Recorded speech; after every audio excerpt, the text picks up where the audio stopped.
একটা জিনিস জানেন, বৈশাখ মাসে কিছু কাজ করলে লক্ষ্মী দেবী নিজে থেকেই আপনার ঘরে আসতে পারেন, আর কিছু ভুল করলে আপনার ঘর থেকে চিরতরে চলে যেতে পারেন। এটাই বাস্তব। বৈশাখ মাসকে শুধু নতুন বছরের শুরু ভাবলে ভুল করবেন। এই মাসটা হলো লক্ষ্মী লাভের সবচেয়ে শক্তিশালী সময়। এখন প্রশ্ন, কি করলে লক্ষ্মী দেবীর আশীর্বাদ পাবেন? প্রথম কাজ, সকালে দেরি করে ঘুম থেকে উঠবেন না। কারণ লক্ষ্মী দেবী কখনো অলস মানুষকে পছন্দ করেন না।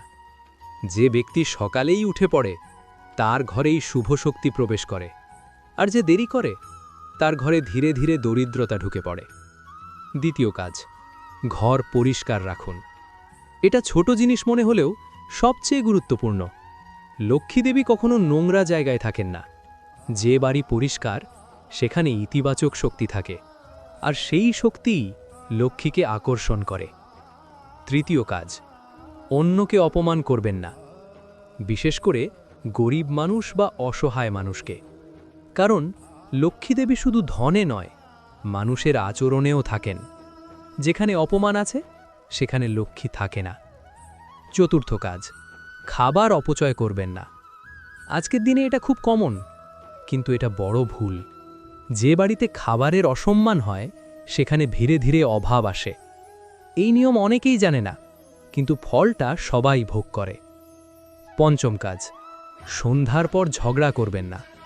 এই সময়টা খুব সেন্সিটিভ। এই সময়ে বাড়িতে শান্তি থাকা খুব জরুরি। কারণ সন্ধ্যা হলো লক্ষ্মী প্রবেশের সময়, আর সেই সময় যদি ঝগড়া হয় তাহলে লক্ষ্মী ফিরে যায়। এখন একটা কথা মনে রাখুন, লক্ষ্মী শুধু টাকার দেবী না, তিনি আসলে শান্তি, সৌভাগ্য আর সমৃদ্ধির শক্তি। আপনি যদি শুধু টাকা চান কিন্তু আচরণ না বদলান, তাহলে সেই টাকা বেশি দিন থাকবে না। কারণ লক্ষ্মী কখনো জোর করে থাকে না। তিনি থাকেন যেখানে সম্মান আছে, যেখানে শুদ্ধতা আছে, যেখানে ভালো মন আছে। এখন সিদ্ধান্ত আপনার। আপনি কি কাজ করবেন যাতে লক্ষ্মী আপনার ঘরে আসেন, নাকি এমন ভুল করবেন যাতে তিনি দূরে চলে যান? কারণ এই বৈশাখেই আপনার ভাগ্য বদলাতে পারে, অথবা সবকিছু হারাতেও পারেন। তাই সাবধান থাকুন, সঠিক কাজগুলো করুন, আর নিজের ঘরকে লক্ষ্মীর জন্য প্রস্তুত করুন। আপনি যদি বৈশাখ মাসে প্রতিদিন সূর্যদেবকে জল না দেন, তাহলে আপনি হয়তো নিজের অজান্তেই অনেক বড় একটা সুযোগ মিস করছেন। কারণ এই এক কাজ আপনার ভাগ্য পুরো বদলে দিতে পারে। বৈশাখ মাস শুধু গরমের মাস না, এটা হলো শক্তির মাস। আর সূর্যদেব হলেন শক্তি, স্বাস্থ্য আর সাফল্যের উৎস। এখন প্রশ্ন, প্রতিদিন সূর্যকে জল দিলে আসলে কি হয়? প্রথম ফল, ভাগ্য খুলতে শুরু করে। হ্যাঁ, অনেক সময় আপনি দেখবেন সবকিছু ঠিক করেও কিছুই ঠিকমতো হচ্ছে না। কাজ আটকে যাচ্ছে, টাকা আসছে না। এই সব অবস্থায় সূর্যদেবকে জল অর্পণ করা আপনার ভাগ্যের বাধা কমাতে পারে। দ্বিতীয় ফল, শরীর ও মনের শক্তি বাড়ে। সূর্য মানে শক্তি। যে ব্যক্তি প্রতিদিন সূর্যকে প্রণাম করে তার ভিতরের এনার্জি বাড়ে, আলস্য কমে যায়, মন পরিষ্কার হয়, আর সে কাজের প্রতি ফোকাস পায়। তৃতীয় ফল, নেগেটিভিটি কমে যায়। অনেক সময় কোনো কারণ ছাড়াই মনে অশান্তি থাকে, ভয় থাকে, দুশ্চিন্তা থাকে। সূর্যকে জল দেওয়ার সময় আপনার মন শান্ত হয়, আর ধীরে ধীরে এই নেগেটিভিটি দূর হতে শুরু করে। চতুর্থ ফল, সম্মান ও আত্মবিশ্বাস বাড়ে। যে ব্যক্তি নিয়ম মেনে সূর্যদেবকে জল দেয় তার মধ্যে একটা ডিসিপ্লিন আসে, আর এই ডিসিপ্লিন থেকেই আত্মবিশ্বাস তৈরি হয়। মানুষ তাকে গুরুত্ব দিতে শুরু করে। পঞ্চম ফল, গ্রহ দোষ কমে যায়। অনেকেই জানে না সূর্য গ্রহ খুব পাওয়ারফুল। যদি সূর্য দুর্বল হয় তাহলে জীবনের সমস্যা বাড়ে, কিন্তু প্রতিদিন জল অর্পণ করলে এই দোষ ধীরে ধীরে কমতে পারে। এখন একটা গুরুত্বপূর্ণ কথা, শুধু জল দিলেই হবে না, সঠিকভাবে দিতে হবে। সকালে সূর্য ওঠার সময় শুদ্ধ মনে ধীরে ধীরে জল অর্পণ করতে হবে, আর মনে একটা বিশ্বাস রাখতে হবে যে আপনি নিজের উন্নতির জন্য এটা করছেন। কারণ বিশ্বাস ছাড়া কোনো কাজ ফল দেয় না। এখন ভাবুন, এত বড় উপকার যদি হয় তাহলে আপনি কি এই ছোট কাজটা করবেন না? কারণ এই বৈশাখেই আপনার জীবন বদলাতে পারে, শুধু এক গ্লাস জল দিয়েই। একটা সত্য জানেন, এই মাসে আপনি যদি কাউকে দান করেন তাহলে সেটা শুধু ভালো কাজ না, এটা আপনার ভাগ্য বদলানোর একটা সুযোগ। আর যদি না করেন, তাহলে হয়তো আপনি নিজের হাতেই ভাগ্যের দরজা বন্ধ করছেন। বৈশাখ মাসকে অনেকেই সাধারণ মাস ভাবে, কিন্তু এই সময়টা খুব পাওয়ারফুল। এই সময়ে করা কাজ অনেক গুণ বেশি ফল দেয়। এখন প্রশ্ন, এই মাসে গরিব মানুষকে দান করলে আসলে কি হয়? প্রথম জিনিস, আপনার আটকে থাকা কাজ খুলতে শুরু করে। অনেক সময় আপনি দেখবেন কিছু কাজ বারবার আটকে যাচ্ছে, চেষ্টা করেও এগোতে পারছেন না। এই অবস্থায় দান করা একটা অদ্ভুত কাজ করে। এটা আপনার জীবনের ব্লকেজ কমাতে শুরু করে, ধীরে ধীরে পথ খুলতে থাকে। দ্বিতীয় জিনিস, অপ্রত্যাশিতভাবে টাকা আসতে শুরু করে। শুনতে অদ্ভুত লাগতে পারে, কিন্তু অনেকেই এটা অনুভব করেছে। যে যত বেশি সৎভাবে দান করে, তার জীবনে নতুন ইনকামের রাস্তা খুলে যায়। কারণ দান মানে শুধু দেওয়া না, এটা একটা এনার্জি এক্সচেঞ্জ। আপনি ভালো দিলে ভালোই ফিরে আসে। তৃতীয় জিনিস, খারাপ সময় কমে যায়। অনেক সময় জীবনে একের পর এক সমস্যা আসে, কোনো কিছুই ঠিকমতো হয় না। এই সময়ে দান করলে নেগেটিভ প্রভাব ধীরে ধীরে কমতে থাকে, পরিস্থিতি সহজ হতে শুরু করে। চতুর্থ জিনিস, মনের শান্তি আসে। যে মানুষ সত্যি মন থেকে দান করে, তার ভিতরে একটা আলাদা শান্তি তৈরি হয়, যেটা টাকা দিয়েও পাওয়া যায় না। এই শান্তিটাই আপনার চিন্তাভাবনা পরিষ্কার করে আর আপনাকে সঠিক সিদ্ধান্ত নিতে সাহায্য করে। পঞ্চম জিনিস, ভাগ্য ধীরে ধীরে আপনার পক্ষে কাজ করতে শুরু করে। আগে যেখানে আপনি পিছিয়ে পড়ছিলেন, সেখানে সুযোগ আসতে শুরু করবে। মানুষ আপনাকে সাহায্য করবে, পরিস্থিতি আপনার দিকে ঘুরবে। এটাই দানের আসল শক্তি। কিন্তু একটা ভুল অনেকেই করে, শুধু দেখানোর জন্য দান করে বা খারাপ মনে দান করে। এতে কোনো ফল হয় না। দান করতে হবে চুপচাপ, সত্যি মন থেকে, কোনো প্রত্যাশা ছাড়া। তবেই এর আসল ফল পাওয়া যায়। এখন একটা প্রশ্ন, আপনি কি এই সুযোগটা নেবেন, নাকি এভাবেই ছেড়ে দেবেন? কারণ এই বৈশাখে করা ছোট্ট একটা দান আপনার পুরো ভবিষ্যৎ বদলে দিতে পারে। আপনি যদি বৈশাখ মাসে ভগবান শ্রী বিষ্ণুর পূজা না করেন, তাহলে হয়তো আপনি বুঝতেই পারছেন না কত বড় একটা সুযোগ আপনি মিস করছেন। কারণ এই এক মাসেই সংসারের ভাগ্য পুরো ঘুরে যেতে পারে। বৈশাখ মাসকে বলা হয় ধর্ম আর পুণ্যের সবচেয়ে শক্তিশালী সময়। আর ভগবান শ্রী বিষ্ণু হলেন সংসারের রক্ষাকর্তা। মানে আপনার ঘরের শান্তি, আপনার জীবনের স্থিরতা সবকিছুই তার হাতে। এখন প্রশ্ন, এই মাসে বিষ্ণু পূজা করলে কি হয়? প্রথম ফল, সংসারে অশান্তি কমতে শুরু করে। ঘরে যদি সবসময় ঝগড়া হয়, মনোমালিন্য থাকে, কেউ কাউকে বুঝতে না পারে, তাহলে বুঝবেন শান্তির অভাব আছে। এই অবস্থায় বিষ্ণু পূজা ধীরে ধীরে ঘরের এনার্জি পরিবর্তন করতে শুরু করে। ঝগড়া কমে, শান্তি বাড়ে। দ্বিতীয় ফল, আর্থিক স্থিতি আসে। অনেক সময় টাকা আসে কিন্তু থাকে না, খরচ বেড়ে যায়, সঞ্চয় হয় না। এই সমস্যার একটা বড় কারণ হল অস্থিতিশীলতা। বিষ্ণু পূজা এই অস্থিতিশীলতাকে কমায়, ধীরে ধীরে টাকা ধরে রাখতে সাহায্য করে। তৃতীয় ফল, পরিবারের সুখ ফিরে আসে। শুধু টাকা থাকলেই সুখ হয় না, ঘরে শান্তি না থাকলে সবকিছু থাকা সত্ত্বেও কিছুই ভালো লাগে না। বিষ্ণুর আশীর্বাদে পরিবারের মধ্যে বোঝাপড়া বাড়ে, ভালোবাসা বাড়ে, সম্পর্ক মজবুত হয়। চতুর্থ ফল, দুশ্চিন্তা কমে যায়। অনেক সময় কোনো কারণ ছাড়াই মনে চাপ থাকে, ভয় থাকে, নিরাশা আসে। বিষ্ণু পূজা করার সময় মন ধীরে ধীরে কাম হয়, চিন্তা পরিষ্কার হয়, আর মানুষ নিজের সমস্যাকে হ্যান্ডেল করতে পারে। পঞ্চম ফল, জীবনে স্থিরতা আসে। সবচেয়ে বড় সমস্যা কি জানেন? অস্থিরতা। আজ এটা, কাল সেটা, কোনো কিছুই স্থির নয়। এই অস্থিরতাই মানুষকে পিছিয়ে দেয়। বিষ্ণুর কৃপায় এই অস্থিরতা কমে যায়, জীবনে একটা ব্যালেন্স তৈরি হয়। এখন একটা গুরুত্বপূর্ণ কথা, শুধু পূজা করলেই হবে না, মন থেকে করতে হবে, ভালোভাবে করতে হবে, শান্ত মনে, বিশ্বাস নিয়ে। কারণ বিশ্বাস ছাড়া পূজা কোনো ফল দেয় না। এখন ভাবুন, যদি একটা ছোট পূজা আপনার সংসারের শান্তি, টাকা, সুখ সবকিছু বদলে দিতে পারে, তাহলে আপনি কি এই কাজটা করবেন না? কারণ এই বৈশাখেই আপনার সংসার বদলে যেতে পারে, শুধু একটুকু ভুক্তি দিয়েই। একটা জিনিস জানেন, বৈশাখ মাসে তুলসী গাছে জল দেওয়া এটা শুধু একটা সাধারণ কাজ না। অনেক সময় এই ছোট কাজটাই আপনার জীবনের বড় পরিবর্তনের কারণ হয়ে যায়। আর যদি এই কাজটা অবহেলা করেন, তাহলে অজান্তেই আপনি নিজের ভাগ্যকে আটকে রাখছেন। বৈশাখ মাসকে বলা হয় পুণ্যের মাস, আর তুলসী গাছকে ধরা হয় পবিত্র শক্তির কেন্দ্র। এখন প্রশ্ন, এই মাসে তুলসী গাছে জল দিলে কি হয়? প্রথম ফল, ঘরের নেগেটিভিটি কমে যায়। অনেক সময় বাড়িতে অকারণে অশান্তি হয়, মন খারাপ থাকে, কিছুই ভালো লাগে না। এই অবস্থায় তুলসী গাছে জল দেওয়া ধীরে ধীরে সেই খারাপ শক্তি কমাতে সাহায্য করে। ঘরের পরিবেশ হালকা হয়। দ্বিতীয় ফল, ভাগ্যের বাধা কমতে শুরু করে। অনেক সময় চেষ্টা করেও কাজ ঠিকমতো এগোয় না, বারবার বাধা আসে।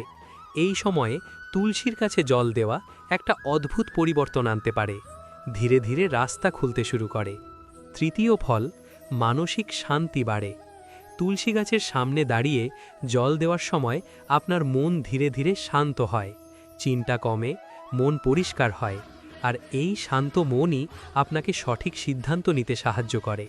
চতুর্থ ফল, সংসারে শুভ শক্তি বাড়ে। যে বাড়িতে তুলসী গাছ থাকে আর তাকে যত্ন করা হয়, সেই বাড়িতে একটা আলাদা পজিটিভ এনার্জি থাকে, যেটা ধীরে ধীরে সংসারের উন্নতিতে সাহায্য করে। পঞ্চম ফল, ভগবানের কৃপা পাওয়া সহজ হয়। অনেকেই জানে না তুলসী গাছকে খুব পবিত্র ধরা হয়। যে ব্যক্তি নিয়ম করে তুলসীর সেবা করে, তার উপর ভগবানের কৃপা সহজে আসে। এখন একটা গুরুত্বপূর্ণ কথা, জল দেওয়ার সময় মনে শান্তি রাখতে হবে, রাগ নিয়ে নয়, অস্থির মনে নয়। কারণ এই কাজটা শুধু বাইরের না, এটা ভিতরেরও। এখন ভাবুন, এত বড় উপকার যদি হয়, তাহলে আপনি কি এই ছোট কাজটা করবেন না? কারণ এই বৈশাখে প্রতিদিন তুলসী গাছে জল দেওয়া আপনার ভাগ্য ধীরে ধীরে বদলে দিতে পারে। আপনি যদি বৈশাখ মাসে ব্রাহ্মণ ভোজন না করান, তাহলে হয়তো আপনি বুঝতেই পারছেন না কত বড় একটা পুণ্যের সুযোগ আপনি হারাচ্ছেন। কারণ এই এক কাজ আপনার জীবনের অনেক সমস্যা কমিয়ে দিতে পারে। বৈশাখ মাসকে বলা হয় পুণ্যের ফল বহুগুণ বেড়ে যাওয়ার সময়। মানে এই সময়ে করা ভালো কাজ অনেক বেশি ফল দেয়। এখন প্রশ্ন, ব্রাহ্মণ ভোজন করালে কি হয়? প্রথম ফল, অদৃশ্য পুণ্য জমা হতে শুরু করে। এটা চোখে দেখা যায় না, কিন্তু এর প্রভাব খুব গভীর। এই পুণ্যই আপনার জীবনের খারাপ সময়ে আপনাকে রক্ষা করে। দ্বিতীয় ফল, পাপ কমতে শুরু করে। আমরা প্রতিদিন জেনে বা না জেনে অনেক ভুল করি। এই পাপগুলোই ধীরে ধীরে সমস্যার কারণ হয়। ব্রাহ্মণ ভোজন করালে এই পাপের প্রভাব কমতে থাকে। তৃতীয় ফল, আর্থিক বাধা দূর হতে পারে। অনেক সময় টাকা আসতে চায় না, কাজ আটকে যায়, চেষ্টা করেও ফল আসে না। এই অবস্থায় এই দান ধীরে ধীরে সেই বাধা কমাতে সাহায্য করে। চতুর্থ ফল, পরিবারের শান্তি আসে। অকারণে ঝগড়া, মন খারাপ, অস্থিরতা এই সব সমস্যা কমতে শুরু করে। কারণ যেখানে পুণ্য বাড়ে সেখানে শান্তিও বাড়ে। পঞ্চম ফল, ভাগ্য ধীরে ধীরে আপনার পক্ষে ঘুরে যায়। আগে যেখানে আপনি আটকে ছিলেন সেখানে সুযোগ আসতে শুরু করবে, মানুষ সাহায্য করবে, পরিস্থিতি বদলাবে। এটাই পুণ্যের আসল শক্তি। কিন্তু একটা বড় ভুল অনেকেই করে, শুধু দেখানোর জন্য ভোজন করায় বা নামের জন্য করে। এতে তেমন ফল হয় না। এটা করতে হবে শ্রদ্ধা দিয়ে, সত্যি মন থেকে, কোনো অহংকার ছাড়া। তবেই এর আসল ফল পাওয়া যায়। এখন একটা প্রশ্ন, আপনি কি এই সুযোগটা নেবেন নাকি এটাও ছেড়ে দেবেন? কারণ এই বৈশাখে একবার ব্রাহ্মণ ভোজন করানো আপনার ভাগ্য চুপচাপ বদলে দিতে পারে। আপনি যদি বৈশাখ মাসে গঙ্গা স্নান না করেন, তাহলে হয়তো আপনি এমন একটা সুযোগ হারাচ্ছেন যেটা আপনার জীবনটাই বদলে দিতে পারত। কারণ এই সময়ে করা একবার গঙ্গা স্নান সাধারণ স্নান না, এটা একটা শক্তিশালী পরিবর্তনের শুরু। বৈশাখ মাসকে ধরা হয় পবিত্রতার সবচেয়ে শক্তিশালী সময়। আর গঙ্গা শুধু একটা নদী না, এটা একটা শক্তি, এটা একটা শুদ্ধির মাধ্যম। এখন প্রশ্ন, বৈশাখে গঙ্গা স্নান করলে কি হয়? প্রথম ফল, পাপের প্রভাব কমতে শুরু করে। আমরা প্রতিদিন জেনে বা না জেনে অনেক ভুল করি। এই ভুলগুলোর প্রভাব জমে যায়। গঙ্গা স্নান সেই জমে থাকা প্রভাবকে ধীরে ধীরে কমাতে সাহায্য করে। দ্বিতীয় ফল, মনের ভার হালকা হয়। অনেক সময় ভিতরে একটা চাপ থাকে, অজানা দুশ্চিন্তা, অস্থিরতা। গঙ্গায় ডুব দেওয়ার পর অনেকেই বলে মনটা হালকা লাগছে। এই পরিবর্তনটা সত্যি। তৃতীয় ফল, নতুন শুরু করার শক্তি আসে। অনেকেই জীবনে আটকে যায়, পুরনো ভুল, পুরনো সমস্যা সবকিছু নিয়ে। গঙ্গা স্নান একটা নতুন শুরু করার অনুভূতি দেয়, মনে হয় আবার শুরু করা যায়। চতুর্থ ফল, নেগেটিভ এনার্জি কমে যায়। অনেক সময় কোনো কারণ ছাড়াই সবকিছু খারাপ লাগতে থাকে, কিছুই ঠিকমতো হয় না। এই অবস্থায় গঙ্গা স্নান একটা শক্তিশালী এফেক্ট দেয়, যেটা ধীরে ধীরে এই নেগেটিভিটি কমাতে সাহায্য করে। পঞ্চম ফল, ভাগ্যের পথ খুলতে শুরু করে। আগে যেখানে বারবার বাধা আসছিল, সেখানে ধীরে ধীরে সুযোগ আসতে শুরু করে। এটাই সেই সাটল চেঞ্জ যেটা অনেকেই পরে বুঝতে পারে। কিন্তু একটা গুরুত্বপূর্ণ কথা, শুধু স্নান করলেই হবে না, মনে বিশ্বাস থাকতে হবে, শান্ত মনে করতে হবে, না হলে এটা শুধু জলে ডুব দেওয়া হয়েই থেকে যাবে। এখন একটা প্রশ্ন, আপনি কি এই সুযোগটা নেবেন নাকি এটাও ছেড়ে দেবেন? কারণ এই বৈশাখে একবার গঙ্গা স্নান আপনার জীবনের দিকটাই ঘুরিয়ে দিতে পারে। আপনি যদি প্রতিদিন সকালে মন্ত্রজপ না করেন, তাহলে হয়তো আপনি বুঝতেই পারছেন না আপনার নিজের জীবনেই কত বড় পরিবর্তন আটকে আছে। কারণ এই ছোট্ট একটা অভ্যেস সংসারের শান্তি আর ধন দুটোই বদলে দিতে পারে। এখন প্রশ্ন, মন্ত্রজপ করলে আসলে কি হয়? প্রথম জিনিস, মনের অশান্তি কমতে শুরু করে। সকালটাই দিনের ফাউন্ডেশন। সকালেই যদি মন অস্থির থাকে, তাহলে পুরো দিনটাই খারাপ যায়। কিন্তু মন্ত্রজপ করলে মন ধীরে ধীরে কাম হয়, চিন্তা কমে, আর একটা ক্ল্যারিটি আসে। দ্বিতীয় জিনিস, সংসারে ঝগড়া কমে যায়। অনেক সময় বাড়িতে অকারণে টেনশন থাকে, ছোট ছোট বিষয় নিয়ে ঝামেলা হয়। এই সব কিছুর মূল অস্থির মন। যখন আপনি নিয়ম করে জপ করেন, আপনার আচরণ বদলায়, ধৈর্য বাড়ে, আর এই পরিবর্তনটাই সংসারে শান্তি নিয়ে আসে। তৃতীয় জিনিস, ধন আসার রাস্তা খুলতে শুরু করে। শুনতে অবাক লাগতে পারে, কিন্তু এটা সত্যি। মন্ত্রজপ শুধু ধর্মীয় কাজ না, এটা আপনার মাইন্ডকে ফোকাস করে, আপনাকে ডিসিপ্লিনড করে, আর এই ডিসিপ্লিন থেকেই সঠিক সিদ্ধান্ত আসে, যা ধীরে ধীরে আপনার ইনকাম বাড়াতে সাহায্য করে। চতুর্থ জিনিস, নেগেটিভ চিন্তা কমে যায়। আজকের দিনে সবচেয়ে বড় সমস্যা ওভারথিংকিং, ভয়, দুশ্চিন্তা। এই সব কিছুই আপনার এনার্জি নষ্ট করে দেয়। মন্ত্রজপ এই নেগেটিভ লুপ ভেঙে দেয়, আপনার মাইন্ডকে রিসেট করে। পঞ্চম জিনিস, ভাগ্য ধীরে ধীরে আপনার পক্ষে কাজ করতে শুরু করে। আগে যেখানে কাজ আটকে যাচ্ছিল, সেখানে প্রগ্রেস আসতে শুরু করবে, মানুষ সাপোর্ট করবে, সুযোগ আসবে। এই পরিবর্তনটা হঠাৎ না, ধীরে ধীরে হয়, কিন্তু হয় নিশ্চিতভাবে। এখন একটা গুরুত্বপূর্ণ কথা, শুধু মুখে বললেই হবে না, মন থেকে করতে হবে, নিয়ম করে করতে হবে। 5 মিনিট হলেও প্রতিদিন করতে হবে, কারণ কনসিস্টেন্সি ছাড়া কোনো ফল আসে না। এখন ভাবুন, এত বড় উপকার যদি হয়, তাহলে আপনি কি এই ছোট কাজটা করবেন না? কারণ প্রতিদিন সকালে 5 মিনিট মন্ত্রজপ আপনার সংসার আর ভবিষ্যৎ দুটোই বদলে দিতে পারে। বৈশাখ মাসে যদি এই 5টা ভুল করেন, তাহলে আপনার সংসারে অশান্তি বাড়তেই থাকবে, আর আপনি বুঝতেও পারবেন না কেন সবকিছু খারাপের দিকে যাচ্ছে। কারণ এই ভুলগুলো খুব ছোট মনে হলেও এর প্রভাব খুব বড়। এখন দেখুন কোন 5টা ভুল এড়ানো জরুরি। প্রথম ভুল, সকালে দেরি করে ঘুম থেকে ওঠা। বৈশাখ মাসে সকালটাই সবচেয়ে গুরুত্বপূর্ণ। এই সময়ে যদি আপনি অলসতা করেন, তাহলে পুরো দিনের এনার্জি নষ্ট হয়ে যায়, আর ধীরে ধীরে অশান্তি বাড়তে শুরু করে। দ্বিতীয় ভুল, ঘর নোংরা রাখা। অনেকেই এটাকে গুরুত্ব দেয় না, কিন্তু এটাই বড় কারণ। নোংরা বাড়িতে নেগেটিভিটি জমে, মন খারাপ থাকে, ঝগড়া বাড়ে। এই জিনিসটা ধীরে ধীরে পুরো পরিবেশ খারাপ করে দেয়। তৃতীয় ভুল, সন্ধ্যার সময় ঝগড়া করা। এই সময়টা খুব সেন্সিটিভ। যদি এই সময়ে বাড়িতে অশান্তি হয়, তাহলে সেটা দীর্ঘ সময় ধরে থাকে, আর বাড়ির পরিবেশ পুরো নষ্ট হয়ে যায়। চতুর্থ ভুল, খাবার অপচয় করা। অনেকেই এটা ডেইলি করে, কিন্তু এটা বড় ভুল।